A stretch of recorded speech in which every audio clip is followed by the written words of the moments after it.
Assalamualaikum warahmatullahi wabarakatuh. Yang terhormat dosen penguji uji kinerja PPG dalam jabatan kategori 1 tahun 2022. Pada kesempatan ini, saya akan memperkenalkan diri terlebih dahulu. Saya adalah mahasiswa PPG dalam jabatan kategori 1 di LPTK Universitas Negeri Yogyakarta. Nama saya Melina Sari. Saya merupakan salah satu guru di SMP Negeri 2 Ogan Komeringu, Provinsi Sumatera Selatan. Pada kesempatan hari ini, Rabu, tanggal 5 Oktober tahun 2022, saya akan melaksanakan video praktik pembelajaran dengan materi nilai dan norma sosial. Baiklah, untuk lebih jelasnya berikut ini video akan saya tampilkan. Demikianlah video perkenalan singkat saya, dan saya akhiri. Assalamualaikum warahmatullahi wabarakatuh.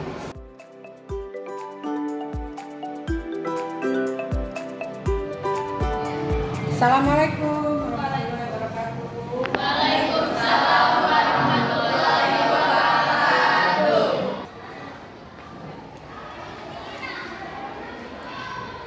Sikap. Beri salam. Assalamualaikum warahmatullahi wabarakatuh. Waalaikumsalam warahmatullahi wabarakatuh. Apa kabar anak-anak semuanya? Baik. Ya, sebelum memulai pelajaran pada hari ini, Ibu akan absen dulu ya, semuanya ya. Ahmad Firly, Asifa, Astri, Aulia, Hadir Bu. Azahra, Hadir Bu. Damar, Hadir Bu. Dian, Andriansa, Elvina Alesia, Faza Fariska, Febi Pratiwi, Vicky Riansa, Kaila Afifah Zahra, Lydia Sari, Miranda, M. Abi Sareza.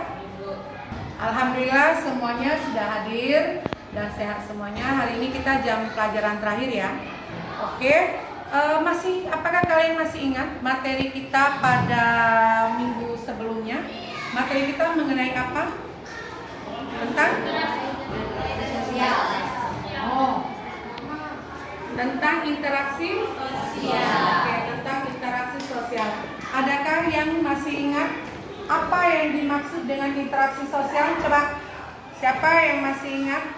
Abi, masih ingat apa yang maksud interaksi sosial? Interaksi sosial adalah hubungan antara orang perorangan, antara kelompok manusia maupun antara orang perorangan dan kelompok manusia. Oke, jadi interaksi adalah hubungan antara orang perorangan, orang dengan kelompok maupun kelompok dengan kelompok.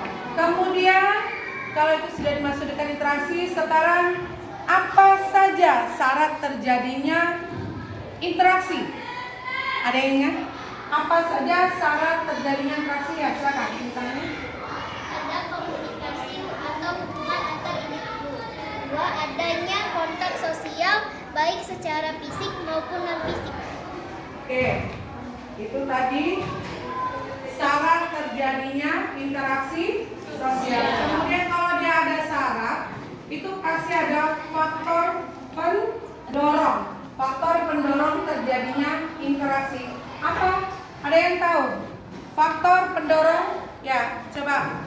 Imitasi, sugesti, identifikasi, simpati, empati, motivasi. Faktor pendorong terjadinya interaksi, ada sugesti, ada imitasi, ada motivasi, ada simpati, ada identifikasi, dan ada empati. Nah, sekarang simpati dan empati itu hampir sama dia bentuknya. Coba, Dian Andre, coba sebutkan atau coba jelaskan apa beda antara simpati dan empati. Simpati adalah suatu proses kejiwaan seseorang yang merasa tertarik kepada orang lain atau kelompok karena sikap, penampilan, atau perbuatannya. Empati merupakan simpati mendalam yang dapat mempengaruhi kejiwaan dan fisik seseorang. Oke, jadi itu bedanya simpati dengan empati.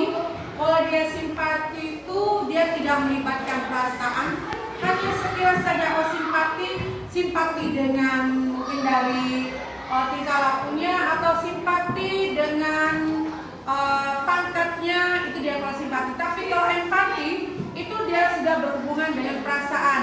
Misalnya ketika ada teman kalian yang sedang berduka atau yang kemarin ada kejadian rumahnya terbakar, artinya itu sudah melibatkan dengan empati. Atau kemarin saatnya ayahnya Damar meninggal kan, kita ikut berempati, ikut merasakannya, ya itu dikatakan sebagai empati.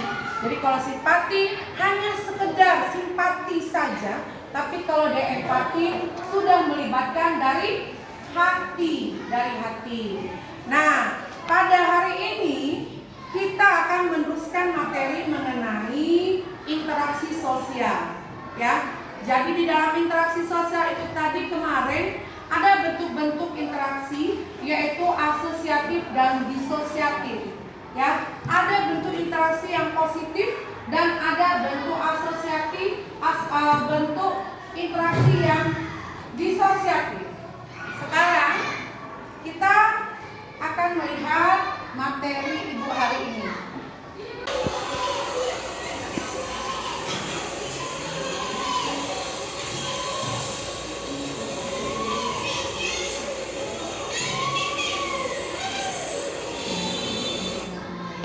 Kalian sudah lihat video tadi? Sudah. Video apa itu? Tawuran. Video tawuran termasuk bentuk interaksi sosial yang disosiatif, yaitu kontraversi, ya. Itu bentuk interaksi juga namanya. Nah, sekarang kita akan mengaitkan bentuk-bentuk interaksi ini dengan nilai dan norma dalam masyarakat. Nah, dalam video tadi itu kira-kira dia melanggar norma tidak? Melanggar norma. Norma apa dia? Norma hukum. Benar. Jadi hari ini kita akan mempelajari materi mengenai nilai dan norma yang ada di masyarakat, ya. Sekarang setelah kalian melihat video tadi, sekarang kalian lihat tren apa itu? Apa yang ada di gambar Ibu? Apa itu? Kemacetan? Razia. Razia oleh Polantas, ya. Kemudian lihat gambar berikutnya.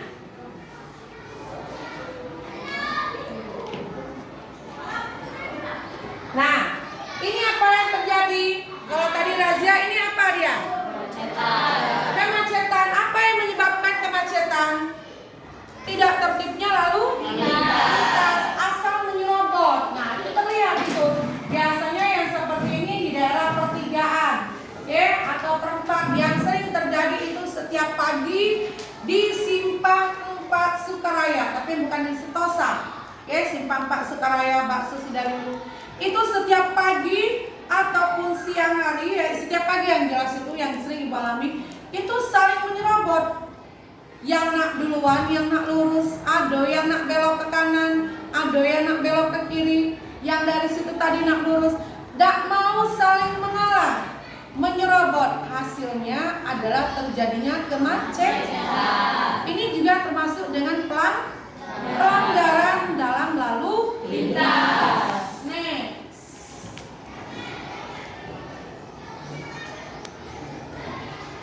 Nah, berikut ini adalah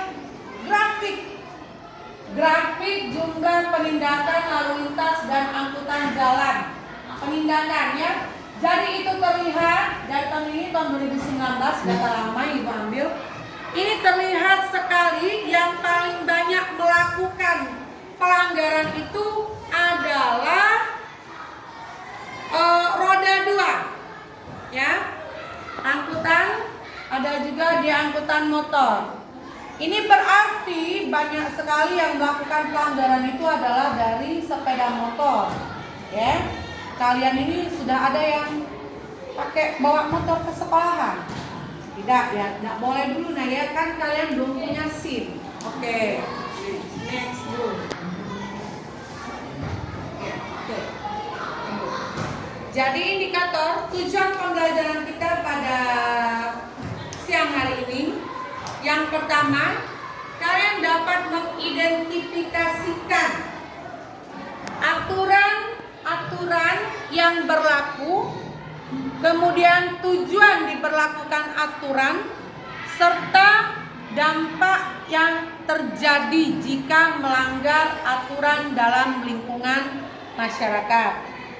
Yang kedua, kalian dapat menentukan ide atau solusi yang bisa dilakukan dalam bentuk lisan ataupun tulisan, kemudian digital, non-digital dalam mencegah terjadinya pelanggaran norma sebagai warga masyarakat dalam bentuk media yang dikehendaki yang sesuai kalian minati. Next. Nah, ini peta konsep kita pada siang hari ini. Apa yang dimaksud dengan nilai, jenis, dan fungsi nilai?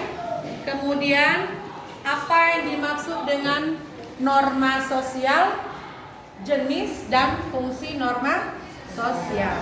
Oke, coba kalian buka handout yang sudah Ibu bagikan. Di situ ada materi kita pada siang hari ini. Pengertian nilai sosial menurut Woods itu adalah petunjuk umum yang telah berlangsung lama yang mengarahkan tingkah laku dan kepuasan dalam kehidupan sehari-hari. Kemudian berdasarkan pengertian menurut B. Simanjuntak, nilai itu adalah ide masyarakat tentang sesuatu yang baik, ya. Kemudian menurut Robert M. Zerlawan, nilai sosial itu adalah gambaran mengenai apa yang diinginkan, pantas, berharga, dan mempengaruhi perilaku sosial orang-orang yang memiliki nilai tersebut. Next.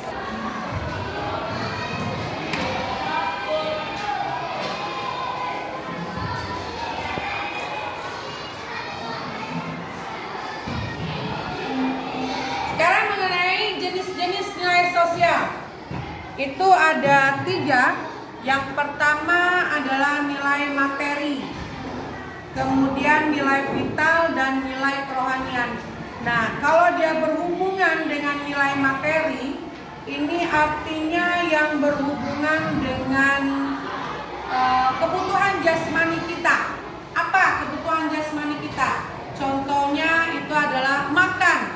Makan itu yang sangat kita butuhkan, maka dia disebut sebagai nilai materi, ya, nilai materi.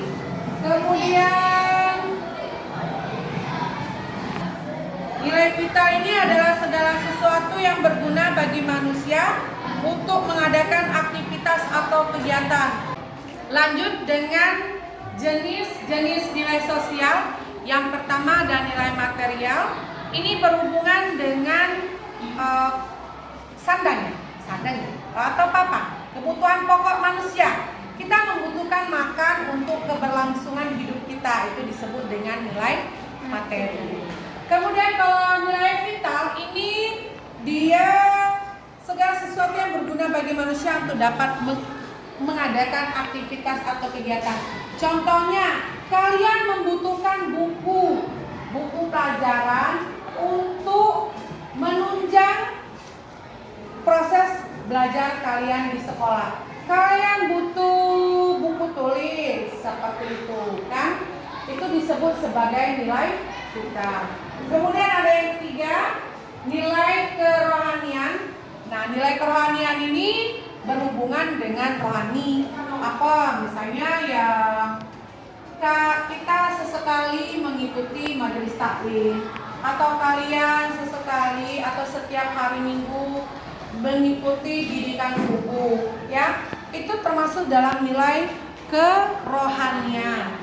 Nah, nilai kerohanian ini ada 3, ada nilai kebenaran, ada nilai keindahan, ada nilai moral, dan nilai keagamaan yang tadi Ibu sebutkan, ya. Sesekali kita harus mengikuti majelis taklim. Tidak bisa ke masjid, kita bisa dengar siaran di TV. Oke, kalau tidak Sabtu siang ya di TV One ataupun setiap pagi di Trans TV atau Trans 7 itu ada apa namanya tuh siraman rohaninya, oke, yang kita dengarkan ceramah-ceramah dari Ustaz. Next. Kemudian, nah ini ada fungsi nilai. Fungsi nilai ini dapat menyumbangkan seperangkat alat untuk menetapkan harga sosial dari suatu kelompok. Kemudian dapat mengarahkan masyarakat dalam berpikir dan bertingkah laku. Kemudian yang ketiga, sebagai penentu terakhir manusia dalam memenuhi peranan sosial, ini dapat memotivasi seseorang untuk mewujudkan harapan sesuai dengan perannya. Yang keempat, sebagai alat solidaritas di kalangan anggota kelompok, dan yang kelima sebagai alat pengawas perilaku manusia. Nah, nilai dalam masyarakat ini ya seperti nilai itu yang tidak terlihat, nah layaknya seperti nama. Nilai ini tidak terlihat tapi sangat kita butuhkan dalam kelangsungan hidup kita, ya, yang menuntun kita, yang membatasi kita, seperti nilai-nilai dalam kesopan santunan seperti itu, ya, ataupun nilai-nilai kalian dalam kerohanian, keagamaan, ya. Seorang yang memiliki agama, dia akan mengerti batasan-batasan yang dilarang atau yang dianjurkan oleh agamanya, ya. Seperti kita dalam umat muslim ada batasannya di mana, seperti lelaki dan perempuan batasannya sampai di mana bermainnya, di mana bersentuhnya, ada muhrim atau mahramnya, ya, benar? Lanjut. Kemudian materi kita lanjut mengenai norma sosial. Nah, norma ini adalah sekumpulan pendapat tentang bagaimanakah seharusnya bertingkah laku, bahkan harus bertindak yang pantas, sehingga keharusan dan kepantasan itu menjadi terbiasa dan diturunkan secara turun-temurun. Jadi kalau dia berhubungan dengan norma, ya, ini berhubungan dengan kita dalam masyarakat. Dia tidak terlihat aturan ini, tetapi ada dalam masyarakat. Seperti norma sopan santun. Ketika kalian menemui atau bertemu dengan orang yang lebih tua, bagaimana kalian bersikap, ya. Kemudian beda lagi kalau kalian ketemu dengan teman sejawat atau teman sebaya kalian. Beda lagi dengan kalau kalian ketemu dengan yang lebih muda dari kalian. Ada sopan santunnya. Tidak mungkin. Nah, seperti tadi, masuk ke dalam kelas yang sudah ada gurunya. Biasakan norma kesopanan santun kalian, ngetok pintu dulu, tok. Ya. Assalamualaikum, Bu, permisi, mau tanya, yang hari ini yang tidak masuk kelas siapa, Bu? Seperti itu. Atau Bu, permisi, Aulia dipanggil oleh Pak Burhan. Begitu norma sopan santun kalian. Kalau sudah selesai, bukannya langsung sol pergi. Si Bu, makasih ya Bu, Assalamualaikum. Begitu juga. Seperti kalian masuk rumah, Cak Mama. Apa kamu masuk rumah, Jul, masuk ke kamar? Tidak lagi Assalamualaikum. Atau kalian pergi sekolah, tidak Assalamualaikum lagi, tidak pamit lagi sama orang tua. Iya, seperti itu kan? Tidak. Itu juga termasuk dalam norma sopan santun. Itu tidak ada dalam buku aturan, tapi sudah ada dalam turun-temurun.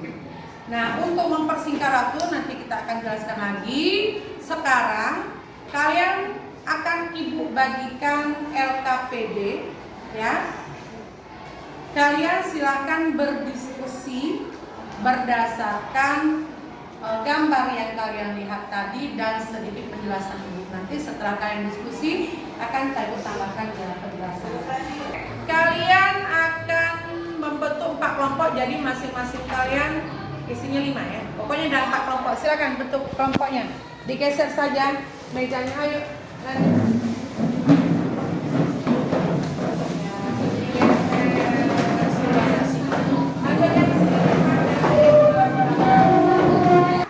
Ya, untuk menulis hasil diskusi kalian, ya tulis silakan. Mana satu lagi kelompoknya? Oh ya. Oke, silakan ditulis nama dan kelompok kalian ya berdasarkan LKPD yang sudah ibu bagikan. Silakan mengerjakan dan berdiskusi. Jawab pertanyaan ini seperti itu.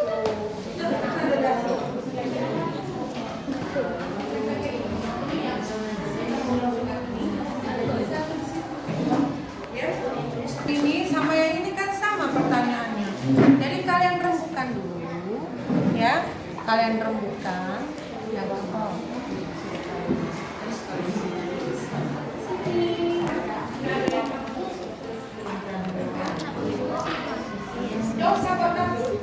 dosa bertabur langsung kan soal pertanyaannya langsung jawab ya. Oke, langsung.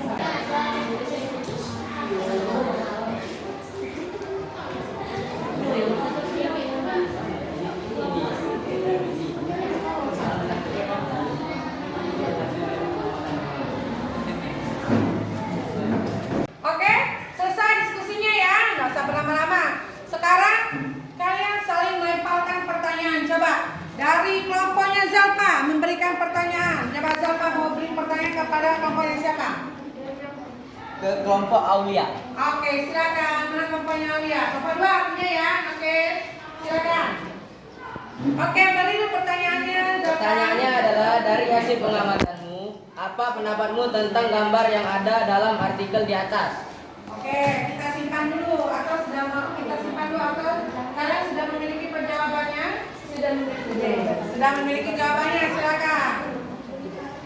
Terima kasih dari kelompok Zalpa telah memberikan pertanyaan ke kelompok kami. Kami akan mencoba menjawab pertanyaan ini. Jawaban dari kami adalah polisi sedang melakukan operasi zebra terkait dengan ketertiban dalam lalu lintas. Oke, jadi terkait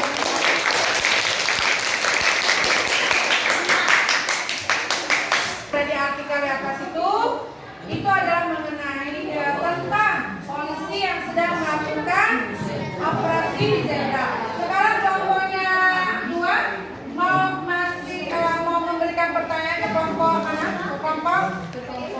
Kelompok yang 3, kelompoknya Andre. Oke, siap-siap di sana. Silakan. Kami akan memberikan pertanyaan kepada kelompok Andre. Kelompok 3, kelompok Andre, dengan pertanyaannya. Kenapa pelanggaran norma tersebut bisa terjadi? Baik, terima kasih karena kelompok 2 sudah melemparkan pertanyaan kepada kelompok kami. Kami akan berusaha menjawabnya. Ini hasil dari pengamatan kami. Karena tidak mau mentaati aturan yang berlaku atau berlangsung. Oke, jadi pertanyaannya, tepuk tangan dulu dong. Jadi itu dikarenakan pribadi yang tidak mau mentaati peraturan dan tidak mau belajar, ya, tidak mau mengetahui dalam berkendaraan apa saja rambu-rambu yang dilarang, tidak mentaati dengan peraturan, tidak memakai helm, bonceng 3, kemudian memakai knalpot racing, itu juga sudah termasuk dalam pelanggaran. Mengapa terkadang yang membuat pelanggaran itu terjadi adalah individu itu sendiri yang kepingin, yang inginnya wah-wahan, hebat-hebatan. Oke sih. Sekarang apakah kelompok 3 akan memberikan pertanyaan? Ada pertanyaan untuk kelompok lain? Dama, silakan. 4. Ya, silakan kelompok 4, kelompoknya Zahra itu berarti ya. Apa yang bisa dilakukan oleh pihak terkait dalam hal ini pola tuntas dalam menanggulangi tingkat pelanggaran lalu lintas. Terima kasih untuk kelompok Andre yang sudah memberikan pertanyaan kepada kelompok kami.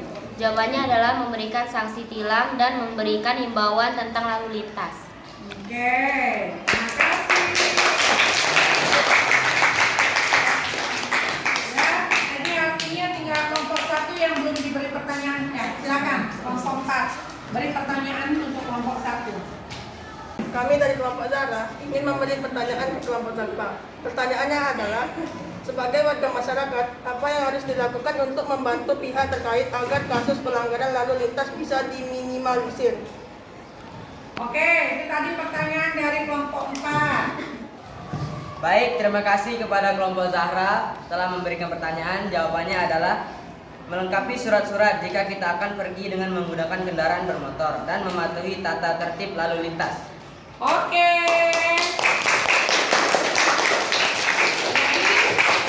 Jadi bahasan kita mengenai bagaimana cara mentaati atau tentang norma hukum yang berlaku di dalam masyarakat. Jadi dalam berkendaraan yang pertama untuk menghindari atau meminimalisir.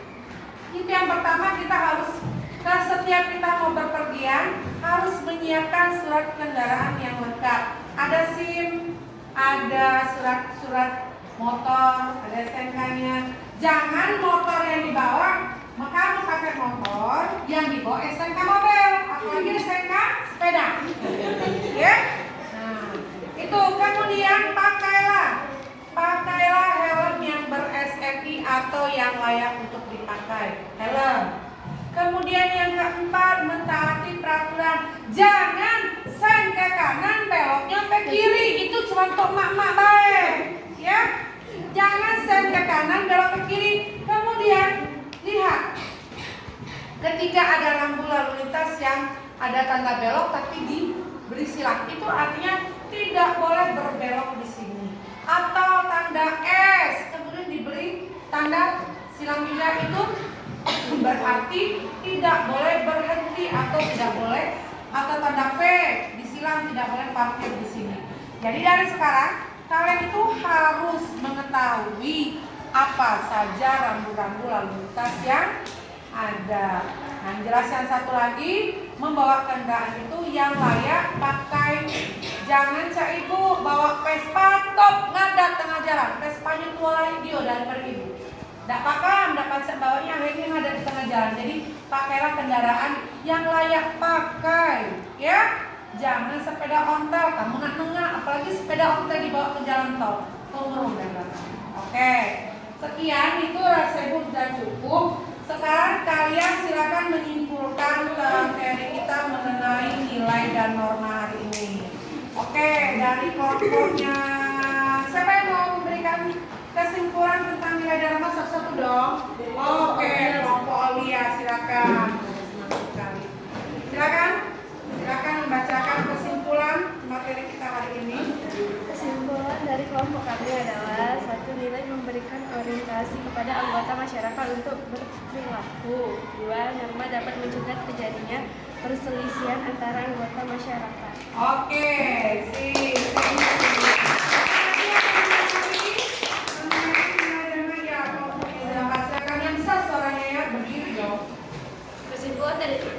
Kesimpulan dari kelompok kami adalah nilai memberikan legitimasi pada aturan yang mengatur perilaku tertentu. Norma membantu masyarakat untuk mencapai tujuan bersama. Oke, ada lagi yang mau menambahkan kesimpulan? Ada lagi yang menambahkan ya kelompoknya? Andre, silakan. Kesimpulannya adalah norma mempengaruhi sikap dan perilaku anggota masyarakat. Oke, thank you. Oke, kalau begitu Ibu akan menyimpulkan dari hasil kesimpulan kalian. Yang pertama bahwa peran dari nilai dan norma itu mengatur kehidupan masyarakat untuk membentuk perilaku masyarakat yang tidak merugikan atau merusak tatanan yang ada dalam masyarakat. Kemudian yang kedua, menyeimbangkan antara hak dan kewajiban dalam masyarakat. Kemudian yang ketiga, nilai berfungsi sebagai alat motivasi dan kontrol sosial. Ibu rasa itu saja kesimpulannya dari Ibu. Nah, itu di RKPD itu ada postes yang sudah Ibu berikan. Kalian silakan jawab, tulis saja jawabannya dan silakan dikumpulkan. Saya tunggu. Baik, yang bakso akan silakan tanpa harus mencontek. Silakan. No, tidak perlu dibahas soalnya, langsung saja jawab. Oke, jangan lupa dibuat namanya.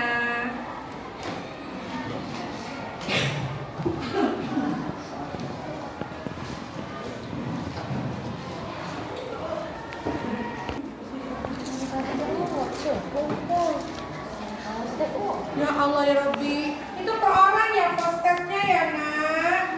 Postesnya setiap kalian, setiap orang. Oke, semuanya sudah selesai postesnya, silakan dikumpul. Kumpul. Ayo kumpul mana namanya, cepat. Hurry up. Kumpul. Tolong dong, dapat jadikan satu kelompoknya ke sana.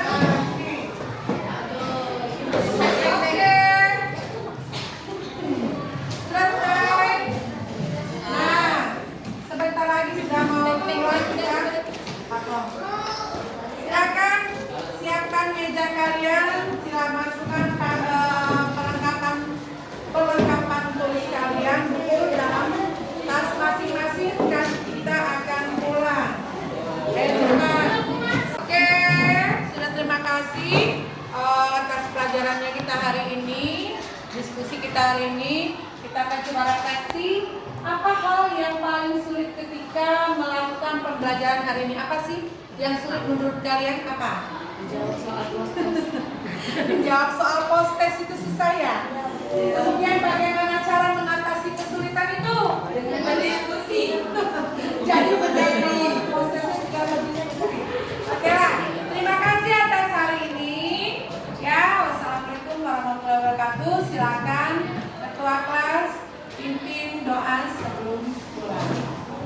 Siap. Baca doa.